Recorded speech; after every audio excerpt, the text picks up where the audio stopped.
நான் வந்து லவ் பண்ணுறேன் தான், இது வரைக்கும் வீட்டில் சொல்லலை, ஆனால் இந்த ஸ்டேஜில் சொல்லலாம்னு ஆசைப்பட்றேன். யாரா இருக்கீங்களா? ஓகே, மேலே கொடுங்க.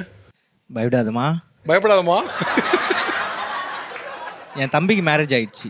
தம்பி கல்யாணம் ஆயிடுச்சா? லவ் மேரேஜ் ஆயிடுச்சு. எனக்கு அரேஞ்ச் மேரேஜ் பண்ண அவங்க நினைக்கிறாங்க. ஓ, அங்கதான் விட்டுட்டேன், ஆனா உன்கிட்ட விட மாட்டேன் அப்படின்றாங்க. ஆனா அவங்களுக்கு லவ் மேரேஜ். என்னடா அது? லவ் பண்றேன், ஆனா அவங்க கிட்ட இன்ன வரைக்கும் சொல்லல. அவங்க தெரியுமா? தெரியாது சார். யாருப்பா அந்த பொண்ணு? அவங்க என் கூட தான் படிக்கிறாங்க, என் ஃப்ரெண்டு தான்.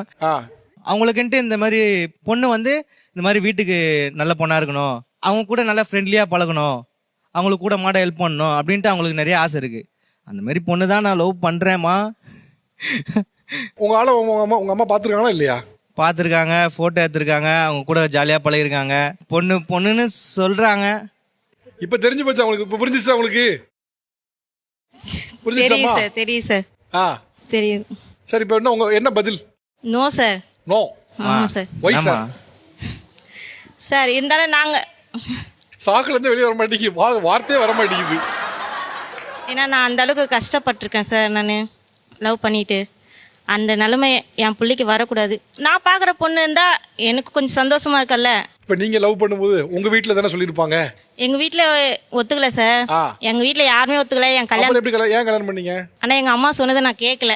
ஆனா என் பிள்ளைங்க நான் சொல்றது என் பிள்ளைங்க கேட்கணும்னு நினைக்கிறேன். அவங்களுக்கு வந்து சார் எங்க அப்பாவும் அவங்களும் அடிக்கடி சண்டை போட்டுனே இருப்பாங்க சார், லவ் மேரேஜ் பண்ணிட்டு. அது மாரி நாங்க சண்டை போட்டுனே இருக்க போறோம் லைஃப் லாங். அது அவங்களுக்கு ஒரு பயம். ஆனா எங்க அப்பா வந்து சொல்லிட்டார் சார், உண்மையான காதலா இருந்தா சொல்லு, உசுர கூட தரேன்னு சொல்ற மாதிரி. உங்க அப்பா பேர் ஷாஜகானா? அவர் விஜய் ஃபேன் சார். அவர் வந்து நீ லவ் பண்ணிப்பா. ஆனா இவங்க வந்து ஒத்துக்க மாட்டேறாங்க. லவ் மேரேஜ்லாம் வந்து வேணாப்பா, நான் பாக்குற பொண்ணா இருந்தா நான் நுணுக்கமா பாப்பேன், என்னென்ன பண்ணும் அந்த பொண்ணு நல்ல பொண்ணா குடும்பத்து ஆகிற பொண்ணா பாப்பேன். நீ பாக்குற பொண்ணா இருந்தா திடீர்னு வந்து அந்த பொண்ணு ஒத்து போகாது, தண்ணி கொடுத்துரும் போனோம் அப்படி இப்படி எதுனா சொன்னா என்னால ஏத்துக்க முடியாது. அவங்களுக்கு ஒரு பயம் சார்.